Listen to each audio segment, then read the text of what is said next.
하겠습니다. 의심을 버리고 믿음으로 새해를 삽시다. 시작. 의심을 버리고 믿음으로 새해를 삽시다. 할렐루야. 믿음으로 모든 일이 될 줄로 믿습니다. 귀한 찬양 감사합니다. 오늘 본 말씀을 가지고 여호와를 알자, 힘써 여호와를 알자라는 제목으로 오늘 나누고자 하는데요. 한번 따라해 보시겠습니까? 여호와를 알자, 힘써 여호와를 알자. 2024년도가 밝았습니다, 여러분. 근데 2024년도 한 주간이 지났습니다.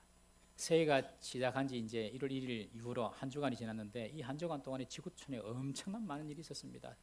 1월 1일 정월 초하룻 날 일본에서는 지진이 일어나고 쓰나미가 오고 항공기가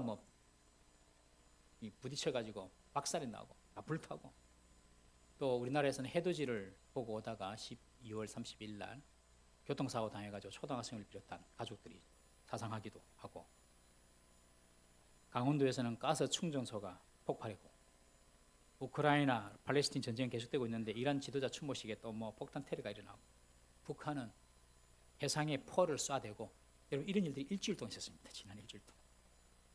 정말 우리가 살아가는 앞날은 한 걸음을 예측할 수 없는 지뢰밭과도 같은 것 같습니다.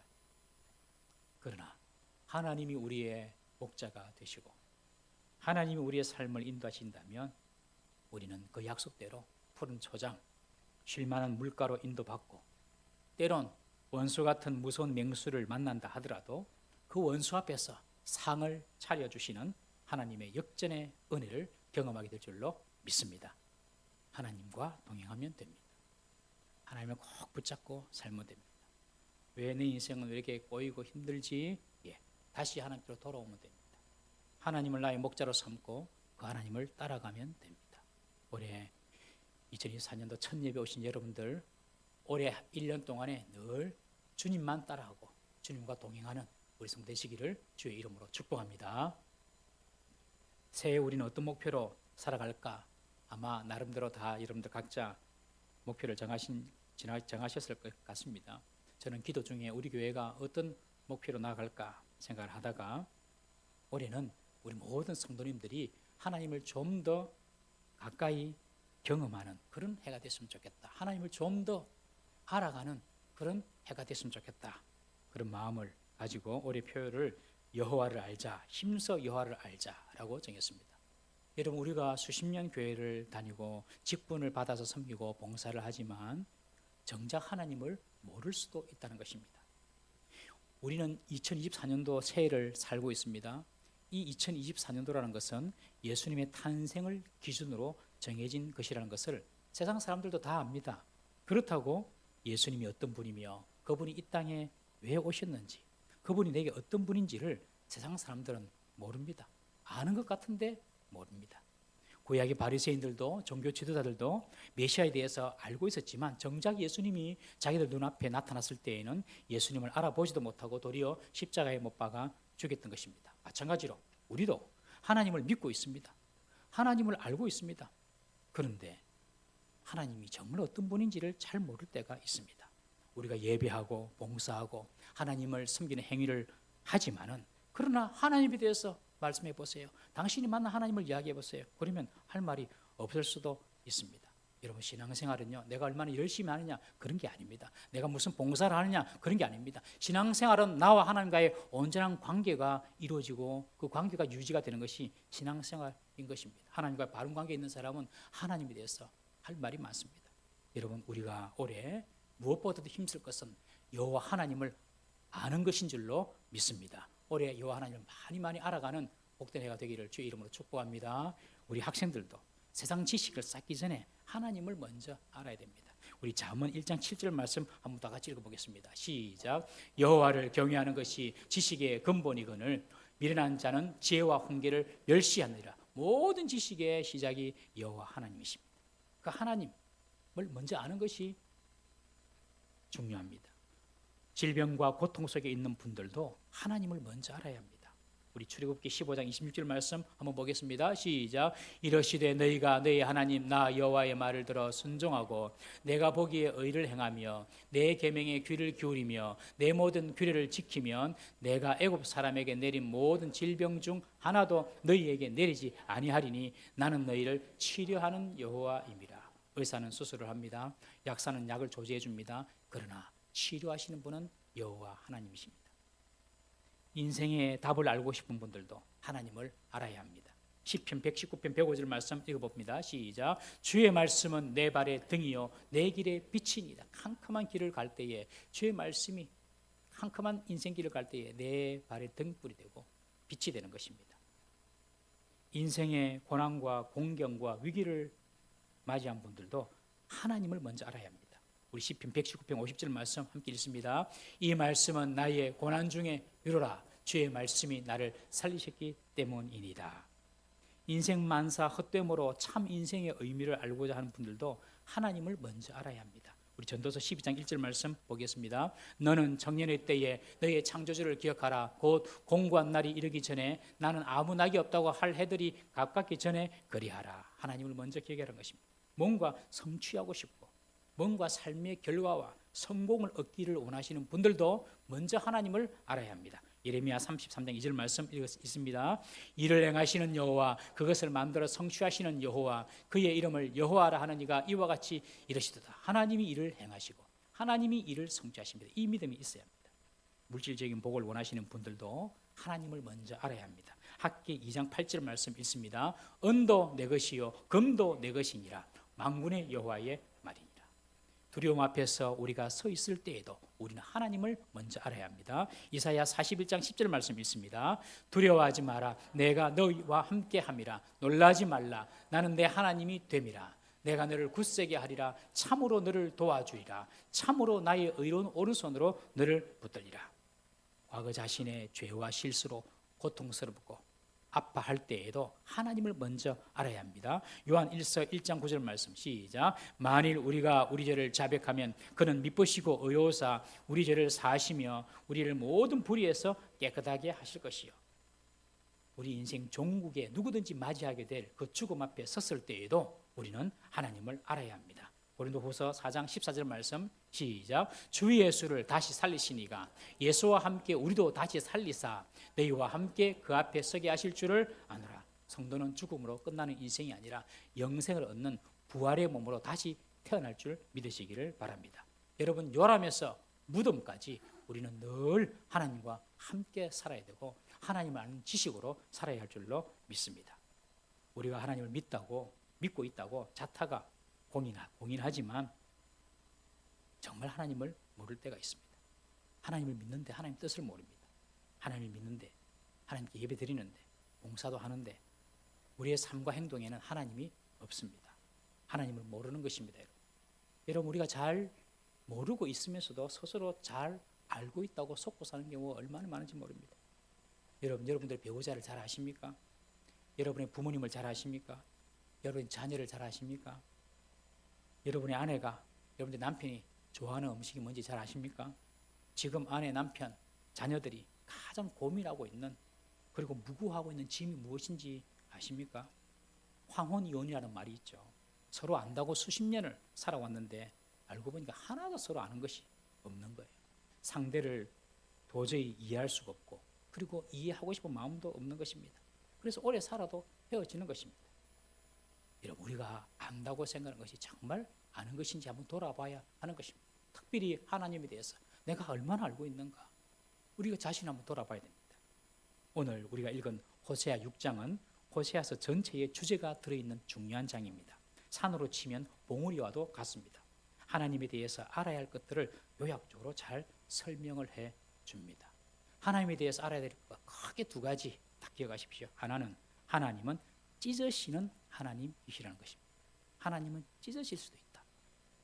유대인들은 선민의식으로 충만한 사람들이었습니다. 하나님은 우리를 선택했다.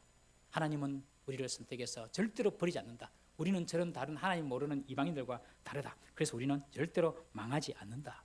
이런 믿음의 확신이 유대인들에게는 있었습니다. 예, 그런 믿음의 확신은 좋은 것입니다. 그러나 우리가 범죄하고 하나님의 말씀에 불순종해도 하나님이 우리를 여전히 좋게 봐주신다고 착각해서는 안 됩니다. 호세아는요 BC 8세기 북이스라엘의 선지자입니다. 당시 북이스라엘의 왕은 예후 왕가의 마지막 왕인 여로보암 2세입니다. 호세아에게 하나님은 특별한 명령을 내리시죠. 가서 창녀 고멜과 결혼하라는 것입니다. 창녀 고멜과 결혼하라. 창녀랑 결혼하니까 이 고멜이 집에 붙어 있지 않고 계속 다른 남자 만나러 나갑니다. 그런 고멜과 결혼하라. 그리고 호세아야, 네가 그 고멜과 결혼해서 아들을 낳을 것인데 그 이름을 이스라엘이라 하라. 이스라엘이란 말은 하나님이 파종했다, 하나님이 씨를 뿌렸다, 그런 뜻입니다. 이스라엘에 가면 이스라엘 꼴짜기가 있습니다. 아주 비옥한 땅입니다. 그런데 여기서 말하는 이스라엘이란 말은 하나님께서 파종하셨는데 어떤 씨를 파종하셨냐면 심판의 씨를 파종하셨다는 것입니다. 호세야, 네 아들을 낳으면 이스라엘이라고 하는데 그 아들 이름이 내가 이제 북이스라엘을 심판하기 위해서 씨를 뿌렸다, 그런 뜻입니다. 원래 이 이스라엘이라는 지역은 그 당시 왕이었던 여로보암 2세의 조상인 예후가 있습니다. 예후 장군이 있습니다. 이 예후 장군이 당시의 왕이었던 아합 왕과 이세벨을 죽인 그곳이 바로 이스라엘입니다. 너희들이 이세벨을 죽이고 그 땅 너희들이 이세벨을 죽이고 왕이 되었으니까, 그런데 너희들에게 내가 기회를 줬지만 여전히 너희들은 내 말에 순종하지 않고 불순종하니 네 아들을 이스라엘로 해가지고 나도 이제 예후의 왕조를 멸망시키겠다 하는 하나님의 뜻입니다. 그리고 또 딸을 낳으면 로루하마라 지어라. 로루하마, 하나님께로부터 사랑받지 못하는 자라고 지어라. 또 아들을 낳으면 로암이라고 지어라. 내 백성이 아니라고 지어라. 그렇게 말을 하면서 하나님께서 북이스라엘을 향한 분노와 심판을 말씀해 주셨습니다. 호세아 당시에는 북이스라엘은 정말로 북왕국 역사상 최고의 번영과 안정을 이루며 살았습니다. 군사력도 강했고요, 주변 열강이 좀 약했기 때문에 오히려 더 안정스러웠습니다. 그리고 무역의 발달로 큰 부를 누리며 살았습니다. 그러나 동시에 이 북이스라엘은 죄악도 최고로 번성했습니다. 우상 숭배를 자행하고 사회적인 약자들을 억울한 재판으로 고통을 당하게 하는 그런 종교적 사회적으로 아주 타락의 극치를 달리고 있었습니다. 하나님이 호세아에게 말합니다. 하나님께서 내가 이 북이스라엘에게 멸망의 씨를 심었다. 더 이상 너희들은 내 백성이 아니다. 너희들은 멸망하게 될 것이다. 결국 40년 뒤에 북이스라엘은 아수르에게 완전히 멸망을 하고 나라가 없어져 버립니다. 지금은 잘 살았습니다. 지금은 강대합니다. 그런데 40년 뒤를 몰랐습니다. 그들은 망하기 직전까지도 하나님은 우리를 선택했기 때문에 우리는 멸망하지 않는다, 그렇게 자만하고 착각하고 있었던 것입니다. 여러분, 하나님은요 찢으시는 하나님이신 줄 믿으셔야 됩니다. 이것이 하나님에 대한 첫 번째 지식입니다. 하나님은 이런 근본 원인에, 이스라엘의 멸망에 대한 근본 원인을 4장 6절에 내 백성이 지식이 없으므로 망한다, 그렇게 기록하고 있어요. 하나님께서는 지금까지 누려왔던 평안과 풍성함과 강함도 한순간에 찢어버릴 수가 있는 분입니다. 저희는 번성할수록 내게 범죄하니 내가 저희 영화를 변하여 욕이 되게 하리라. 4장 7절 말씀입니다. 이스라엘이 계속 번성하고 잘 되니까 하나님을 찾지 않고 세상으로 더 나가는 것입니다. 여러분들이 지금 여러분들이 원하는 것만큼 번성했다고 한번 보십시오. 오늘 교회에 와서 예배드릴 사람도 있겠죠. 그러나 아마 우리가 더 완벽한 복을 받았다면 아마 하나님을 지금보다 찾지 않을 수도 있습니다. 북이스라엘이 그랬습니다. 번성할수록 너희들이 범죄한다. 내가 너희들의 영화를 변하여 욕이 되게 하겠다. 여호와께서는 당신을 떠나 바알을 쫓는 그들의 신앙을 남편을 떠나 크게 행음한 여인에 비유하셨습니다. 그리고 마침 북이스라엘을 멸망시키셨습니다. 북이스라엘은 자신들이 계속 하나님께 범죄했을 때에 그 하나님은 심판하실 수 있는 하나님, 그 하나님은 찢을 수 있는 하나님임을 알아야 했습니다. 여러분, 2024년도로 시작합니다. 혹시 2024년도를 건너오면서 여전히 2023년도 작년의 죄를 가지고 오신 분이 있다면 하나님의 인내를 테스트하지 마시고 그 죄를 끊고 새해를 맞이하시기를 주의 이름으로 축복합니다. 계속 하나님께 불순종하고 세상스러워 나아가고 하나님의 말씀을 어기면요, 하나님께서는 우리 평안을 한순간에 찢을 수 있습니다. 하나님 우리의 안정을, 우리의 풍요를, 우리의 강함을 한순간에 찢을 수가 있습니다. 그 하나님을 알아라는 것입니다. 두 번째, 하나님에 대해서 알아야 될 지식. 그렇지만 하나님께로 돌아오기만 하면 하나님은 고치시고 낫게 하시고 싸매어 주시는 하나님이심을 또한 알아라 하는 것입니다. 어떠한 죄와 실수를 저질렀어도 여호와께로 돌아가기만 하면, 회개하기만 하면 하나님은 묻지도 않고 따지지도 않고 고쳐주시고 회복시켜 주시는 분이십니다. 그래서 호세아는 이 이스라엘을 향해서 여호와께로 돌아가자 하고 촉구하고 있습니다. 하나님께로 돌아가기만 하면 그때부터 하나님께서 우리의 상처를 싸매시고 고치시고 회복시켜 주십니다. 사람들은요, 자기에게 잘못한 사람이 있으면 다 일 따집니다. 이래가지고 잘못했지, 저래가 잘못했지, 내가 용서는 해주지만 요건 잘못된 거다, 그렇게 따집니다. 그러나 하나님은 따지지 않습니다. 그냥 덮어주십니다. 그냥 고쳐주십니다. 아버지 재산을 가지고 집 나가 탕진하고 돌아온 둘째 아들에게 아버지는 한마디도 네가 나가서 어떻게 살았냐, 뭐 내 재산을 어떻게 썼냐 묻지도 않습니다. 그냥 안아주고 사람들을 시켜서 새 옷을 가져오라, 신발을 가져오라, 가락지를 띄워라, 송아지를 잡아라. 그냥 안아줍니다. 한마디로 잘 왔다는 것입니다. 네가 잘 돌아와서 고맙다는 것입니다. 이것이 아버지의 마음입니다. 여러분, 자녀가 군대를 갔다 오고 어떤 큰 어려움을 통과하고 오면은 부모들이 하는 말이 있죠. 고맙다, 수고했다, 잘했다. 어떻게 했노? 뭐 무슨 결과를 얻었노? 그런 거 안 묻습니다. 부모는 고생했다, 수고했다, 네가 이렇게 와줘서 고맙다. 그게 부모 마음입니다. 부모 마음. 하나님이 그런 마음입니다. 여러분, 하나님은 우리의 영적인 부모임을 믿으십시오. 하나님을 모르는 사람들은요, 영적으로 다 고합니다. 불쌍한 사람들입니다. 오늘 이곳에 들어와 있는 저와 여러분들은 정말로 하나님의 복을 받은 사람입니다. 우리는 영적인 아버지 대신 하나님께 항상 아뢰를 수 있습니다. 하나님께 요청할 수 있습니다. 우리의 마음을 주님께 토로할 수가 있습니다. 그 아버지가 죄 지은 자녀일지라도 그냥 돌아오기만 하면 따지고 묻고 없습니다. 그냥 덮어버리십니다. 고맙다, 돌아와줘서. 고맙다, 돌아와줘서. 우리 아버지의 마음입니다. 자동차를 고치기 위해서는 차수리 센터로 가야 하고, 육신의 질병을 고치기 위해서는 의사에게 가야 하지만, 죄로 망가진 인간을 고치기 위해서는 하나님께로 가야 합니다.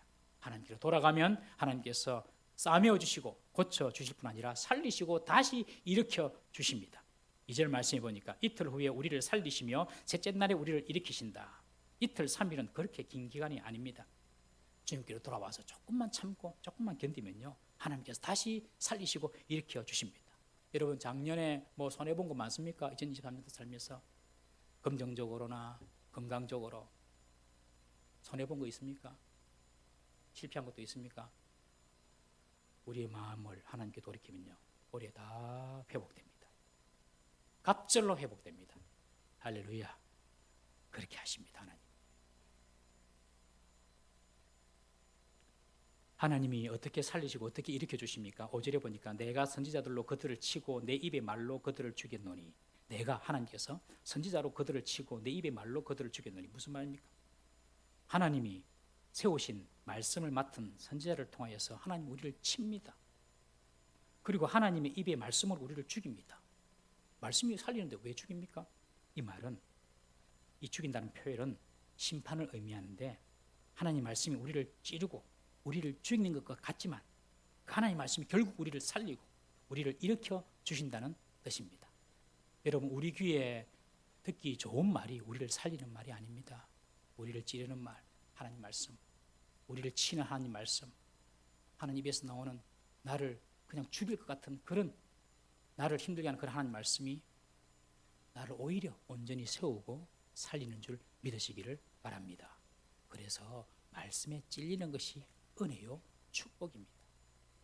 예배 다녀오면 뭔가 찔리는 것을 얻고 가야 됩니다, 여러분. 그 찔리는 말씀이 우리를 온전한 사람으로 빚어 나가는 것입니다. 이런 주님의 사랑은요, 일정하고 변함이 없는 인애의 사랑에 기초합니다. 인애.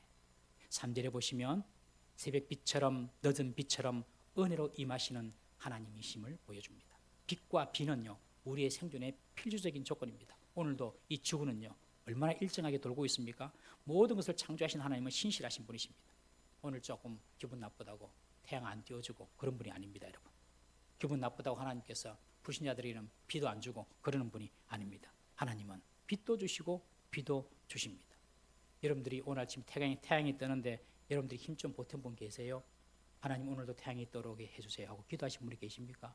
우리는 그런 기도 안 합니다. 하나님의 신실하심이 그렇게 우리에게 그냥 빛으로 비로 우리에게 임하는 것입니다. 그것이 하나님의 은혜입니다. 여러분, 우리 인생이 캄캄한 흑암 가운데 있을 때에 주님은 우리에게 빛으로 오시는 분이십니다. 내 인생이 어둠 속에 있고 소망 없는 절망 가운데 있다 하더라도 우리가 주님께로 돌아가기만 하면 새벽에 먼동이 터오르는 것처럼 그 빛이 우리에게 임하는 줄 믿으시기를 바랍니다. 이 늦은 비는 곡식을 수확하기 전에 3, 4월에 내리는 봄비입니다. 그 비로 말미암아 곡식이 풍성한 열매를 맺습니다. 여러분, 풍성한 삶을 누리시기를 원하십니까?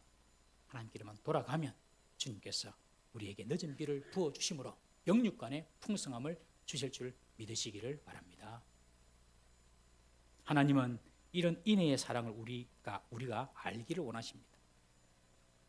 심지어 우리가 예배 잘 드리는 것보다도 하나님은 이런 인애의 하나님을 알기를 원합니다. 6절 보시면 제사보다 인애를, 번제보다 하나님을 아는 것을 하나님이 원하신다는 것입니다. 인애, 이 말은 헤세드라는 말입니다. 많이 들어보셨죠? 헤세드. 이 말은 사랑, 은혜, 자비로 해석이 됩니다.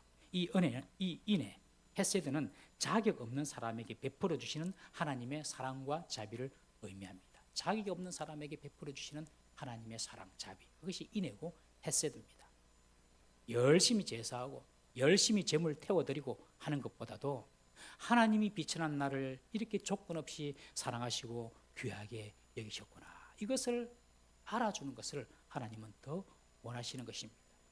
이런 헤세드의 사랑을 아는 사람은요, 그 마음에도 하나님의 사랑을 닮아가게 됩니다. 그래서 하나님의 사랑이 우리 속에서 자라서 그런 사랑을 표현하는 사람으로 됩니다. 형제 자매를 긍휼히 여기며 사랑하는 것입니다. 하나님은 우리가 예배 한번 잘 드리는 것보다도 서로에 대해서 조건 없이 대가 없이 사랑하고 불쌍히 여기고 용납할 것을 더 원하십니다. 그것이 하나님의 마음입니다. 그런데 당시 이스라엘은 어땠습니까? 이스라엘의 인애, 이스라엘의 사랑은 어땠습니까? 4절 말씀해 보시면 에브라임아 내가 내게 어떻게 하랴, 유다야 내가 내게 어떻게 하랴, 너희의 인애가 아침 구름이나 쉬 없어지는 이슬 같도다. 이스라엘의 사랑은요, 아침 구름처럼 바람이 한번 훅 불면 다 사라져고 흩어져 버립니다. 아침 이슬처럼 해가 떠오르면 하루아침도 견디지 못하는 사랑이었습니다. 사랑한다고 해놓고 돌아서서 또 미워하고 또 정죄하고, 그것이 이스라엘의 사랑이었습니다. 하나님은 그런 사랑하기를 원하지 않습니다. 내가 너희들에게 보여준 그 신실하신 그 사랑처럼 너희들도 사랑하기를 원하시는 것입니다. 정말 하나님의 이 헤세드의 사랑을 경험한 사람은요, 정말 그런 사랑을 담게 되어 있습니다. 초대교회를 보십시오. 우리는 초대교회 하면 딱 생각하는 것이 은사, 병고침 이런 거 생각하지 않습니까? 절대 그렇지 않습니다. 초대교회는 사랑과 자비와 은혜가 충만했습니다. 자기의 소유를 팔아서 가난한 자를 섬겼습니다. 그 옛날, 그 못 살고 못 먹던 그 시절에 교회 안에는 가난한 자가 없었다고 성경은 기록하고 있습니다. 왜냐하면 교회 안에 가난한 자가 보이면 막 섬겼기 때문에 그렇습니다. 당시 초대교회 당시 교회는 작은 천국이었습니다. 오늘날도 교회가 작은 천국이 되어야 할 줄로 믿습니다. 그것이 헤세드의 사랑이 넘칠 때입니다. 섬기고 사랑하는 그런 사랑의 마음으로 가득 차 있는 사람들이 있을 때에 그 공동체는 천국이 되는 것입니다. 예배는 평생 빠짐없이 다 드리는 것, 이것만 중요한 것이 아니라 사람에 대한 이해, 사랑, 배려, 그리고 섬김, 이것이 하나님께서 원하시는 신앙생활인 줄 믿으시기를 바랍니다. 하나님의 은혜와 사랑을 아는 사람은 반드시 형제자매를 사랑하게 되어 있습니다. 하나님은 엄탕한 고멜과 같은 이스라엘을 무조건 변함없이 사랑하셨습니다. 그런데 이스라엘은 그 하나님의 사랑을 버리고 우상을 섬기고 온갖 죄악을 행한 것입니다. 그렇지만 돌아오기만 하면, 아직 40년이 남았습니다. 돌아오기만 하면 하나님은 다시 맞아주시고 하나님의 사랑을 깨닫게 해 주십니다. 그래서 호세아는 웅변하고 있습니다. 여호와를 알자, 힘써 여호와를 알자. 하나님은 찢으시는 분이시지만 다시 돌이키면 싸매어 주시고 치유하시고 회복하시고 일으켜 주시는 분이시다. 우리는 이 하나님을 힘써 알아야 한다.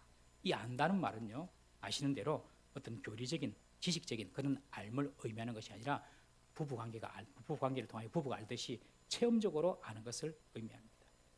이렇게 우리는 하나님을 체험적으로 아는 2024년도가 되어야 할 줄로 믿습니다. 하나님을 아는데 힘쓰라 그렇게 말합니다. 힘쓰라. 여러분, 인간은요, 죄악의 본성이 우리 속에 있으므로 힘쓰지 아니하면 여호와를 알 수 없습니다. 힘쓰지 않으면 기도도 잘 안 합니다. 여러분. 오늘 예배 드린 것도 힘쓰지 않으면 예배 못 나와요. 힘쓰지 않으면 말씀도 못 듣고요, 묵상도 하지 않습니다. 힘써야 됩니다. 하나님을 알아가는데 힘써야지만 하나님을 알 수가 있습니다.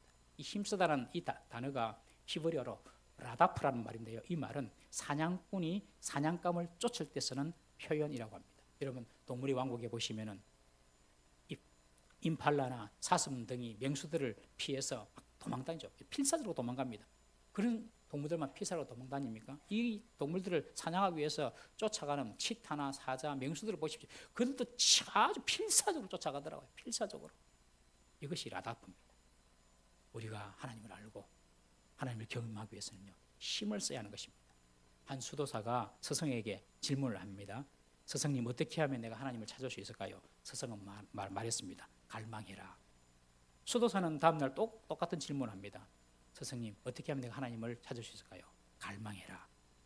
며칠 동안 똑같은 대답을 들은 수도사는 다시 묻습니다. 스승님, 저는 온 마음을 다하여 하나님을 갈망하고 있습니다. 그런데 아직까지 하나님을 찾은 것 같지 않습니다. 그러자 스승은 그 제자를 아무 말 하지 않고, 제자에게 아무 말 하지 않고 제자를 데리고 강가로 나갔습니다. 그리고 갑자기 제자의 머리채를 잡고 물속으로 집어 넣는 것입니다.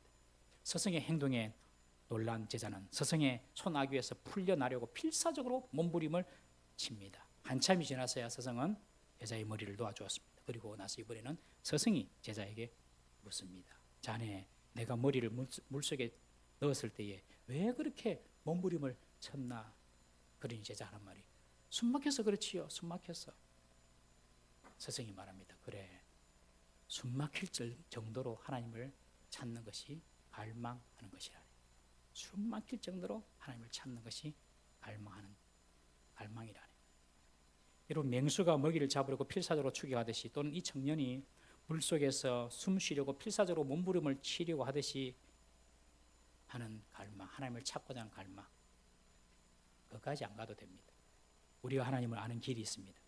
그것은 하나님의 말씀을 가까이 하는 것입니다. 하나님을 아는 지식은요, 이 말씀 속에 다 들어있습니다. 우리는 하나님 말씀을 통하여 하나님을 알 수가 있습니다. 여러분, 2024년도 하나님의 말씀을 가까이 함으로 하나님을 힘써 알아가시기를 주의 이름으로 축복합니다. 하루에 10분이라도 성경 읽어야 됩니다. 여러분, 드라마, 뉴스 보는 10분, 15분 줄여가지고 가정에서 성경을 읽으십시오. 배우자가 성경 한 장을 두고 같이 읽으십시오. 자녀와 같이 읽으십시오. 기적이 나타납니다. 기적이. 하나님 말씀이 들어가면요, 그때부터는 귀신이 거기서 있지 못합니다. 절망의 귀신, 슬픔의 귀신, 우울의 귀신, 미움의 귀신, 분노의 귀신, 하나님 말씀이 들어가면요, 다 사라지는 것입니다. 여러분, 집에서 하나님 말씀 읽는 소리가 들려지기를 주의 이름으로 축복합니다. 어떤 분들은 성경 필사도 지금 하고 계십니다. 많은 분들이 하셨는데요, 지금 다시 보고 계신 분이 계십니다. 여쭤보면 자녀들에게 갑으로 물려주겠다는 것입니다. 우리 자녀에게 성경 내가 한 거 갑으로 물려주겠다. 그래서 자녀들 읽도록. 또 어떤 분들은 쓰는 것이 힘드니까 내가 성경을 매일 읽어가지고 녹음을 시킵니다. 자기의 육성을 녹음을 시킵니다. 그래서 자녀들에게, 손자들에게 전해줘가지고 그들이 성경 잘 안 읽을 건데 내가 할아버지가, 할머니가, 엄마가, 아빠가 녹음해가지고 준 것은 듣지 않겠냐. 그래가지고 성경을 육성으로 녹음시키는 분도 계십니다. 정말 좋은 방법이라고 생각합니다. 여러분들도 성경을 읽으시고 그 육성을 말씀을 통하여서 자녀들에게 전해주면 자녀들이 얼마나, 또 부모님 다 돌아가시더라도 부모를 추억하고 좋겠습니다. 한번 여러분들도 시도해 보시길 바랍니다. 저도 한번 시도해 보려고 합니다. 특히 올해 성경부 프로그램을 여러분 참석해 주시기 바랍니다. 올해부터 저희 교회에서 성경 양육 과정을 구축해서 성도님들의 신앙과 성숙을 돕고 하나님 앞에서 풍성한 삶을 누리도록 돕고자 합니다. 특히 우리 직분자들, 집사님들 이상 직분자들은요, 위에서 준비한 성경부 코스에 꼭 등록하셔서 참석하시기 바랍니다. 잠깐 한번 보시겠습니까? 여러분들 잠깐 올해 우리 교회에서 정한 성경 코스가 있는데요. 먼저 말씀을 통해 지식을 습득하고 삶의 실천을 배우게 될 것입니다. 단순히 지식 습득이 아닙니다. 삶의 실천을 배우고, 그리고 여러분들이 앞으로 사역을 감당해야 될 능력을 갖출 수 있도록 그 사역에 맞는 또 공부를 할 계획이고요. 그리고 앞으로는 이런 필수적인 공부가 직분 임명의 조건이 될 수도 있습니다. 그래서 필수 과정 꼭 하셔야 되는데, 그 과정은 이렇게 이루어집니다. 저희 교회에 새 가족이 오시면은 6주 동안 새 가족 양육을 받습니다. 우리 목사님들하고 다 교육자들이 다 같이 해서 새 가족 양육을 6주 동안 받습니다. 그 다음에 또 바나바의 만남을 6주 동안 하고요. 그리고 학습 세례 교육을 받음으로 성경의 기초를 배우게 됩니다. 새 가족들은. 그 다음에 과정이 이제 필수 과정입니다. 필수 과정을 오시면 신앙의 토대 11주입니다. 그리고 풍성한 생명 18주, 그리고 성경이 읽어지는 신구약 성경에 대한 총론을 배우는 12주, 24주, 그렇게 필수 과정으로 합니다. 여러분, 우리 교회 성도라면, 특별히 직분자 이상이라면 이 필수 과정은 반드시 거쳐야 됩니다. 올해 이 신앙의 토대를 할 것입니다.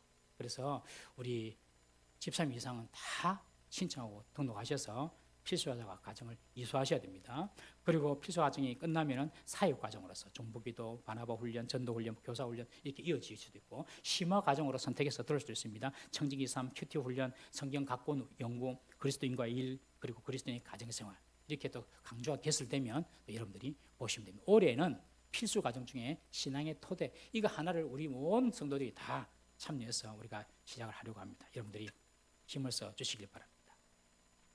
목사님, 나는 웬만한 성경 지식은 다 압니다. 신앙생활도 오래 했습니다. 이번 성경 공부는 그런 단순한 지식의 공부가 아닙니다. 여러분, 삶을 변화시키는 공부입니다. 삶을 변화시키는 공부 기대하시고 많이 등록해 주시기를 부탁을 드립니다. 힘써 여호와를 알아야 합니다. 여러분, 우리 한국 교회는요, 지난날 정말 힘써 하나님을 알아왔습니다. 모이기를 힘썼습니다. 주일 오전 우리가 예배만 드리는 것이 아니라 주일 오후, 주일 밤에도 예배드리는 숫자가 거듭했습니다. 여러분, 저희들도 고등학교 다닐 때 고3이라도 주일 저녁 예배, 금요 예배 다 참석을 했어요. 모두 힘써서 여호와를 알았습니다. 특별 새벽기도 한다면 40일 새벽기도, 요새 40일 새벽기도 한다고 있습니다. 거의 없습니다. 그러나 다 그래 했습니다. 그 결과 하나님께서는 이 땅에 세계 기독교 역사에 없는 큰 부흥을 부어주셨고, 그 시대에 맞추어서 대한민국의 경제와 국제적인 위상도 놀랍게 높여주셨습니다. 여러분, 개인이든 민족이든 망하는 인생이 아니라 복받는 인생이 되려고 하면 가장 먼저 알아야 할 지식이 여호와를 아는 지식인 줄 믿으시기를 바랍니다. 거기서 출발합니다.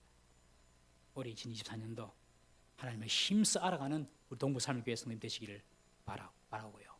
하나님 안에 있는 지극히 풍성한 은혜를 다 경험하는 복된 해 되시기를 주님의 이름으로 축복합니다.